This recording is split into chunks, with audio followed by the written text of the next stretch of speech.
Hello friends, welcome back to my channel. आज हम अध्याय 12 यानी पादप में श्वसन के टॉपिक को स्टडी करेंगे एनसीईआरटी के अकॉर्डिंग। और इसमें देखेंगे क्या पादप सांस लेते हैं, ग्लाइकोलिसिस, किण्वन, ऑक्सी श्वसन और श्वसनीय संतुलन, चार्टे, एम्फिबोलिक पाथ और श्वास गुल्लांक, इन सभी का अध्ययन हम करने वाले हैं और आप अंत तक जरूर देखिएगा। हम सभी जानते हैं कि हम सभी जीवित रहने के लिए सांस लेते हैं, है ना। लेकिन जीवन के लिए सांस लेना इतना आवश्यक क्यों है? क्या आपने कभी सोचा है जीवन के लिए सांस लेना आवश्यक क्यों है? आपने सोचा है? हम सांस लेते हैं और तब क्या होता है? क्या सभी जीवधारी, चाहे पादप हो या सूक्ष्म जीव, सांस लेते हैं? यदि ऐसा है तो कैसे? अब विचार कीजिए कि कैसे वो लेते हैं सांस। सभी जीवधारियों को अपने दैनिक जीवन में अवशोषण, परिवहन, गति, प्रजनन जैसे कार्य करने हेतु, यहाँ तक कि सांस लेने हेतु ऊर्जा की आवश्यकता होती है। ये सभी ऊर्जा कहाँ से आती है? हम जानते हैं कि ऊर्जा के लिए हम भोजन करते हैं, लेकिन ये भोजन यानी कि जो ये ऊर्जा है भोजन से कैसे प्राप्त होती है और यह ऊर्जा कैसे उपयोग में आती है? क्या सभी प्रकार के खाद्य पदार्थों के समान प्रकार की ऊर्जा मिलती है? क्या पादप भोजन करते हैं? पादप ऊर्जा कहाँ से प्राप्त करते हैं?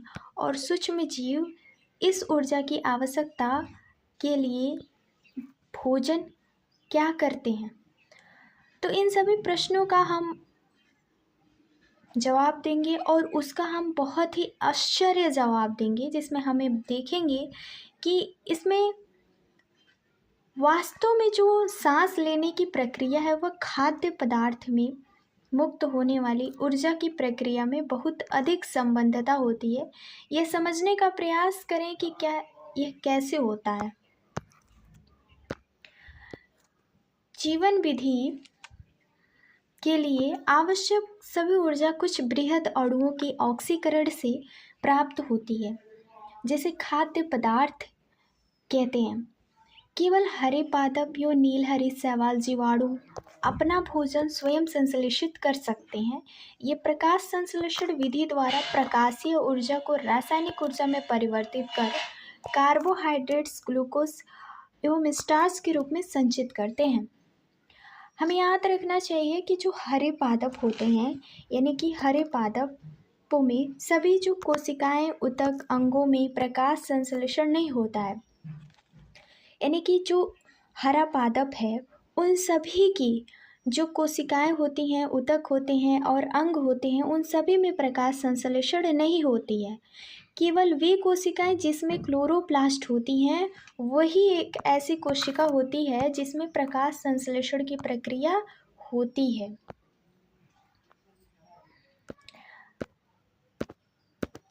अब हम बात करते हैं पॉइंट ऑफ व्यू में।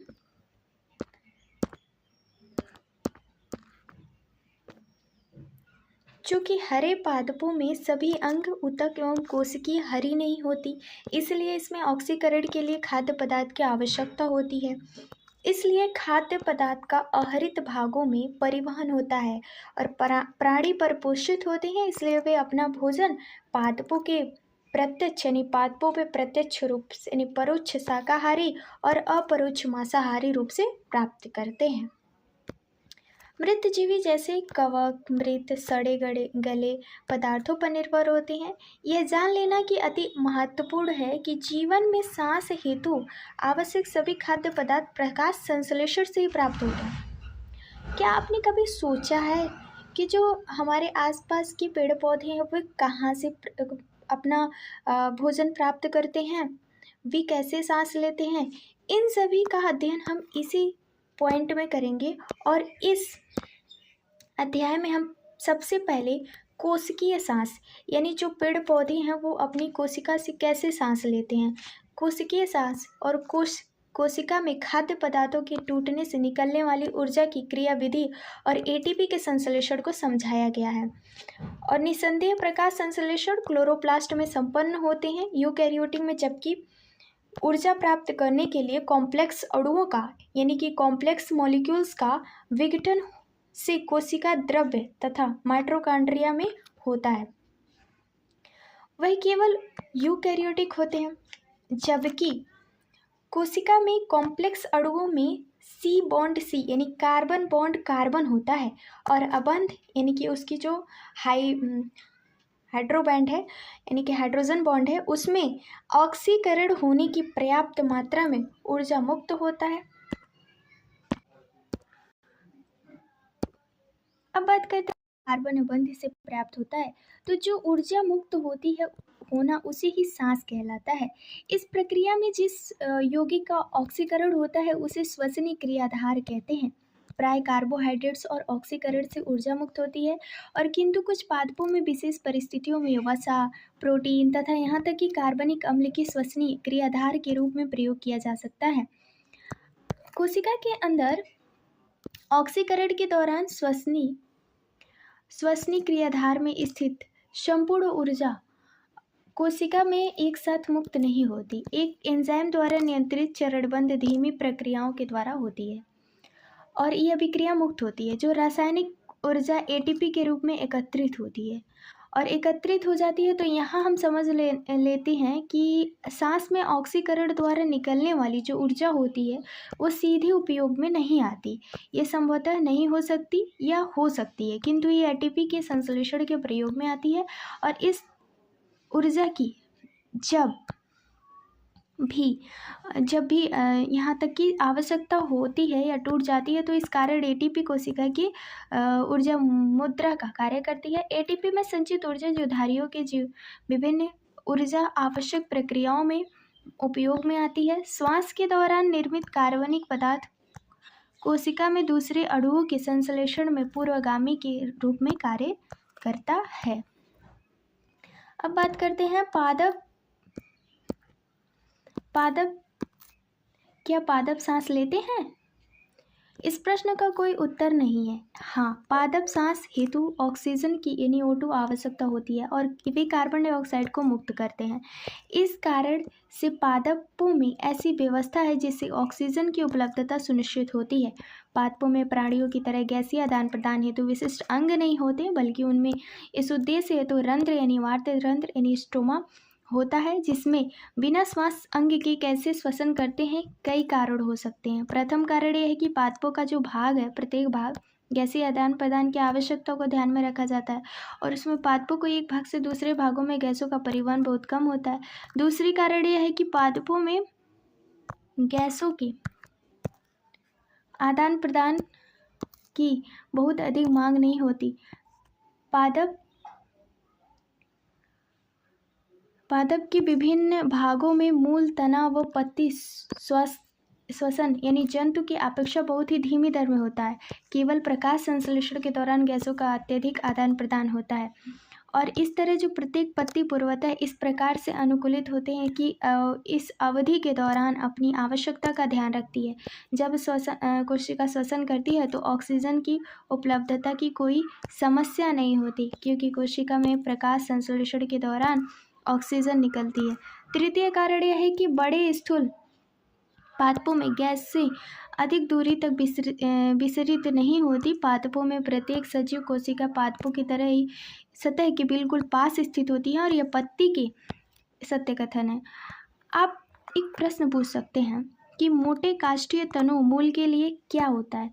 तना में सजीव कोशिकाएं छाल और छाल के नीचे पतली सतह के रूप में व्यवस्थित रहती है और इसमें भी छिद्र होता है जिन्हें वात रंध्र कहते हैं। भीतर की कोशिकाएं मृत होती हैं, यह आंतरिक सहायता प्रदान करती है। अतः जो पादपों की अधिकांश कोशिकाओं की सतह हवा के संपर्क में होती है उन्हें पैरेन्काइमा कोशिका के द्वारा इस कार्य को आगे बढ़ाता है, जो कि वायु और रिक्तिकाओं के आपस में जुड़े हुए जाल रूपी संरचना के संभाव होता है। ग्लूकोज के नियंत्रण संपूर्ण ऑक्सीकरण दहन में अंतिम उत्पाद के रूप में कार्बन डाइऑक्साइड और जल यानी H2O के साथ ऊर्जा निकलती है, जिसका सर्वाधिक भाग ऊष्मा के रूप में निकल जाता है। यदि यह ऊर्जा कोशिका के लिए आवश्यक है तो इसका उपयोग कोशिका में दूसरे अणुओं के संश्लेषण में होना चाहिए, जैसे 6,6H12O6 प्लस 6CO2 से 6CO2 प्लस H2O प्लस ऊर्जा। पादप कोशिकाएं इस तरह से भोजन बनाती हैं कि ग्लूकोज अणु के अपचय से निकलने वाली संपूर्ण ऊर्जा मुक्त ऊष्मा के रूप में ना निकल पाए। मुख्य बात यह है कि ग्लूकोज का ऑक्सीकरण एक चरण में न होकर छोटे छोटे अनेक चरणों में होता है, जिनमें कुछ चरण इतने बड़े होते हैं कि इनसे निकलने वाली पर्याप्त ऊर्जा एटीपी के संश्लेषण में उपयोग में आ जाती है। कैसे होता है? वास्तव में यह सांस का कोई इतिहास है। सांस की क्रियाविधि के दौरान ऑक्सीजन का प्रयोग होता है। कार्बन डाइऑक्साइड जल ऊर्जा उत्पादन के रूप में निकलती है। दहन अभिक्रिया के लिए ऑक्सीजन आवश्यक होती है, परंतु कुछ कोशिकाएं ऑक्सीजन की उपस्थिति और अनुपस्थिति में भी जीवित रहती हैं। क्या आप ऐसी परिस्थितियों के बारे में और जीवों में सोच सकते हैं जहां ऑक्सीजन उपलब्ध नहीं है? विश्वास करने के लिए पर्याप्त कारण यह है कि प्रथम कोशिका इस ग्रह यानी कि इस ग्रह के ऐसे वातावरण में मिलती है जहां ऑक्सीजन उपलब्ध नहीं थी। आज भी उपलब्ध सजीवों में हम जानते हैं कि कुछ अनॉक्सी ऑक्सीजन रहित वातावरण हेतु अपने अनुकूलित कर चुके हैं। इनमें से कुछ विकल्पीय अनॉक्सी हैं, जिनमें कुछ के लिए अनॉक्सी स्थिति के आवश्यक अविकल्पीय होते हैं। हर स्थिति में सभी जीवों में एंजाइम तंत्र होता है, और ये जो एंजाइम तंत्र होता है जो ग्लूकोज को बिना ऑक्सीजन की सहायता से आंशिक रूप से ऑक्सीकृत करता है। इस प्रकार ग्लूकोज का पायरुविक अम्ल में विघटन ग्लाइकोलिसिस कहलाता है। जैसे कि हम इस वाले पॉइंट में हम ग्लाइकोलिसिस का देखेंगे। तो अगर आप ग्लूकोज 6CO2 यानी कि ग्लूकोज क्या होता है, 6C रहता है, कार्बन रहता है, फिर ATP, फिर ग्लूकोज 6 फॉस्फेट बनाता है, फिर उसके बाद 6C फ्रक्टोज 6 फॉस्फेट बनाता है, 6C ATP से फ्रक्टोज 1,6 बाईफॉस्फेट बनाता है, फिर ट्राईफॉस्फेट जो होता है ग्लिसरॉल्डिहाइड और 3 फॉस्फोल्डिहाइड बनाता है। NADH प्लस H प्लस से triose phosphate dihydroxy acetone phosphate AC का निर्माण करता है। अब हम ग्लाइकोलिसिस शब्द की बात करें तो ये ग्रीक शब्द है। ग्लाइकोज अर्थात शर्करा और लाइसिस अर्थात टूटना होता है, यानी शर्करा का टूटना।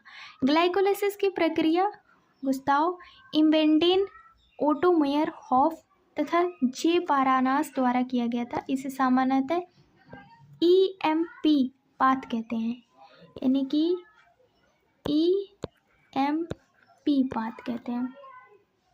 अनॉक्सी जीवों में श्वास की केवल यही प्रक्रिया है। ग्लाइकोलिसिस कोशिका द्रव्य में संपन्न होता है और यह सभी सजीवों में मिलता है। इस प्रक्रिया में ग्लूकोज आंशिक ऑक्सीकरण द्वारा पायरुविक अम्ल के 2 अणुओं में बदल जाता है। पादपों में यह ग्लूकोज सुक्रोज में प्राप्त होता है, जो कि प्रकाश संश्लेषण कार्बन अभिक्रिया में अंतिम उत्पाद यानी संचयित कार्बन डाइऑक्साइड यानी कार्बोहाइड्रेट से प्राप्त होता है। अब इसमें जो सुक्रोज होता है, सुक्रोज इन्वर्टेज नामक एंजाइम्स की सहायता से ग्लूकोज और फ्रक्टोज में परिवर्तित हो जाता है। ये दोनों मोनोसेकेराइड्स सहायता से यानी सरलता से ग्लाइकोलाइटिक चक्र में प्रवेश कर जाते हैं। ग्लूकोज एक फ्रक्टोज हेक्सोकाइनेज एंजाइम द्वारा फॉस्फीकृत होकर ग्लूकोज 6 फॉस्फेट बनाते हैं। ग्लूकोज का फॉस्फीकृत रूप से मानवीकरण द्वारा फ्रक्टोज 6 फॉस्फेट में परिवर्तित हो जाता है। ग्लूकोज एवं फ्रक्टोज के उपापचय के बाद के क्रम एक समान होते हैं, जिसे ग्लाइकोलिसिस कहते हैं। और ग्लाइकोलिसिस में 10 श्रृंखलाबद्ध अभिक्रियाओं के भिन्न एंजाइम द्वारा ग्लूकोज में पायरुवेट का निर्माण होता है। ग्लाइकोलिसिस के विभिन्न चरणों के अध्ययन के दौरान उन चरणों को ध्यान दें जिसमें ATP का प्रयोग होता है।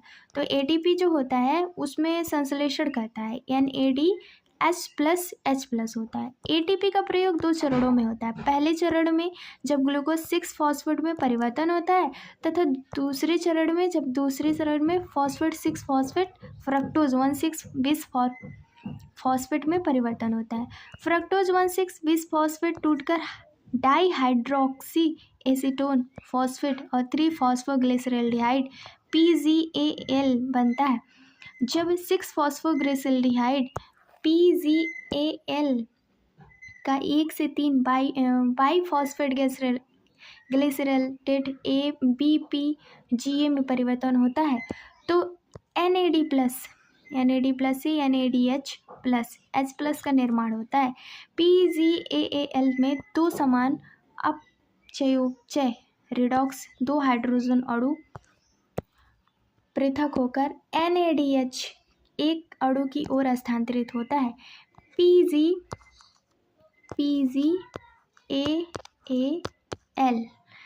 ऑक्सीकृत होकर और कार्बन डाइऑक्साइड यानी अकार्बनिक फॉस्फेट से मिलकर BPGA में परिवर्तन हो जाता है। DPGA का 3-फॉस्फोग्लिसरैल अम्ल में परिवर्तित ऊर्जा उत्पादन करने की प्रक्रिया है। इस ऊर्जा का प्रयोग ATP निर्माण में होता है। PEP का पायरुविक अम्ल में परिवर्तन के दौरान ATP का निर्माण होता है। तुम यह गणना कर सकते हो कि अणु में कितने ATP अणुओं का प्रत्यक्ष रूप से संश्लेषण होता है। पायरुविक अम्ल ग्लाइकोलिसिस का मुख्य उत्पादक है। पायरुवेट का उपापचय भविष्य क्या है? यह कोशिकीय आवश्यकता पर निर्भर है। यह 3 प्रमुख तरीके जिसमें विभिन्न कोशिकाएं ग्लाइकोलिसिस द्वारा उत्पन्न पायरुविक अम्ल का प्रयोग करती है। ये लैक्टिक अम्ल किण्वित अल्कोहलिक किण्वित ऑक्सी श्वसन अधिकांश प्रोकैरियोटिक एक कोशिका यूकैरियोटिक में किण्वन अनॉक्सी परिस्थितियों में होता है। ग्लूकोज के पूर्ण ऑक्सीकरण के फलस्वरूप कार्बन डाइऑक्साइड जल बनाने हेतु जीवधारियों में क्रेब्स चक्र के द्वारा होता है, जिसे हम ऑक्सी श्वसन या श्वास कहते हैं, जिसमें ऑक्सीजन की आवश्यकता होती है। अब बात करते हैं फ्रेगमेंटेशन की, यानी किण्वन। किण्वन में इष्ट द्वारा ग्लूकोज का अनॉक्सी परिस्थितियों में अपूर्व ऑक्सीकरण होता है, जिसमें अभिक्रियाओं के विभिन्न चरणों द्वारा पायरुविक अम्ल कार्बन डाइऑक्साइड तथा इथेनॉल में परिवर्तित हो जाता है। एंजाइम पायरुविक अम्ल डीकार्बोलिसलेज और अल्कोहल डिहाइड्रोजिनेस इस अभिक्रिया की उत्प्रेरित करता है। दूसरे जीव जैसे कि कुछ बैक्टीरिया पायरुविक अम्ल में लैक्टिक अम्ल का निर्माण करते हैं। प्राणी की मांसपेशियों की कोशिकाओं में शारीरिक अभ्यास के दौरान जब कोशिकीय सांस के लिए अपर्याप्त ऑक्सीजन होती है, तब पायरुविक अम्ल लैक्टिक डिहाइड्रोजिनेस द्वारा लैक्टिक अम्ल में अपचयित हो जाता है। अपचीकरण NADH+ होता है, जो पुनः दोनों प्रक्रियाओं में NAD+ में ऑक्सीकृत हो जाता है। जैसे कि यहाँ पे ग्लूकोज है, और ये जो ग्लूकोज है वो ऑक्सीकृत कैसे होता है? ग्लूकोज से क्या बनता है? ग्लिसरैल्डिहाइड 3-फॉस्फेट बनेगा तो NADH+, जिसमें से 3-फॉस्फोग्लिसरैल्डिहाइड अम्ल का निर्माण होगा। फिर फॉस्फोफोइनेल पायरुविक अम्ल का बनता है। फिर ये बनने के बाद पायरुविक अम्ल बनता है। पायरुविक अम्ल में 2 चीज़ें बनती हैं, एथेनॉल और कार्बन डाइऑक्साइड। कार्बन डाइऑक्साइड के थ्रू पायरुविक अम्ल जो होता है लैक्टिक अम्ल में बदल जाता है। तो अब दोनों लैक्टिक अम्ल अल्कोहल किण्वन में पर्याप्त ऊर्जा मुक्त नहीं हो पाता, तो जिसमें ग्लूकोज में 7% से कम ऊर्जा मुक्त होती है। इसकी संपूर्ण ऊर्जा उपयोग उच्च ऊर्जा वाले ATP का निर्माण में नहीं होता। अम्ल और अल्कोहल बनाने वाले उत्पाद की प्रक्रिया खतरनाक होती है। ग्लूकोज के एक अणु में किण्वन के बाद अल्कोहल और लैक्टिक अम्ल बनने के दौरान इनमें कितने शुद्ध ATP का संश्लेषण होता है? ग्लाइकोलिसिस के दौरान उपयोग में आने वाली ATP की संख्या घटकर गणना करें तो ATP का संश्लेषण होता है। जब अल्कोहल की मात्रा 13% अधिक होती है तो इष्ट का विशेषकता मृत्यु की कारण बनती है। प्राकृतिक किण्वत पेय अल्कोहल में अधिकतम सांद्रता कितनी होती है? क्या आप सोच सकते हैं कि मादक पेय में अल्कोहल की मात्रा इनमें से अल्कोहल की सांद्रता से अधिक कैसे प्राप्त की जा सकती है? वह क्या प्रक्रिया है जिसके द्वारा जीव में ग्लूकोज का पूर्ण ऑक्सीकरण होता है और इस दौरान मुक्त ऊर्जा कोशिकीय उपापचय की आवश्यकता के अनुसार बहुत से एटीपी अणुओं का संश्लेषण करते हैं। यूकैरियोटिक में सभी चरण माइटोकॉन्ड्रिया में संपन्न होते हैं, जिसके लिए ऑक्सीजन की आवश्यकता होती है। ऑक्सीश्वसन वह प्रक्रिया है जिसके द्वारा रासायनिक पदार्थों का ऑक्सीजन की उपस्थिति में पूर्व ऑक्सीकरण होता है तथा जिसके पश्चात कार्बन डाइऑक्साइड, जल और ऊर्जा निकलती है। इस प्रकार का सांस सामान्यतः उच्च ऊर्जा यानी उच्च जीवों में मिलता है। इन प्रक्रियाओं में अगले खंड में हम पढ़ेंगे। तो हमारा पॉइंट है ऑक्सीश्वसन। माइटोकॉन्ड्रिया में होने वाले ऑक्सीश्वसन के दौरान ग्लाइकोलिसिस का अंतिम उत्पादन पायरुविक कोशिका द्वारा माइटोकॉन्ड्रिया में परिवहन करता है।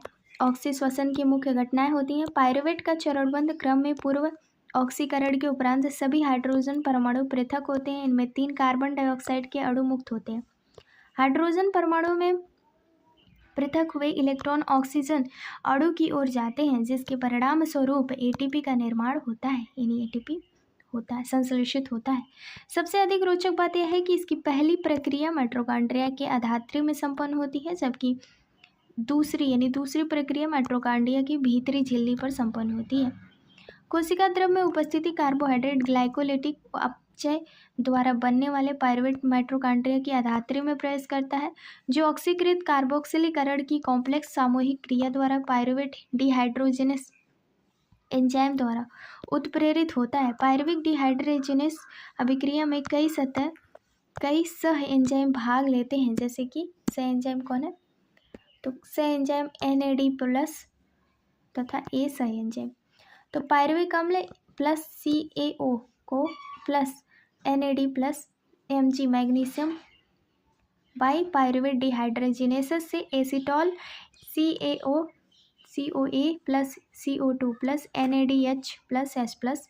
इस प्रक्रिया के दौरान पायरुविक अम्ल में 2 अणुओं का उपापचय NADH के 2 अणुओं का निर्माण होता है। ग्लाइकोलिसिस के दौरान ग्लूकोज के 1 अणु से निर्मित होता है। एसीटॉल CaO चक्रीय तथा ट्राई कार्बोक्सिलिक अम्ल चक्र में प्रवेश करता है, जिससे साधारणतः वैज्ञानिक हेम्स क्रेब्स की खोज के कारण क्रेब्स चक्र कहा गया।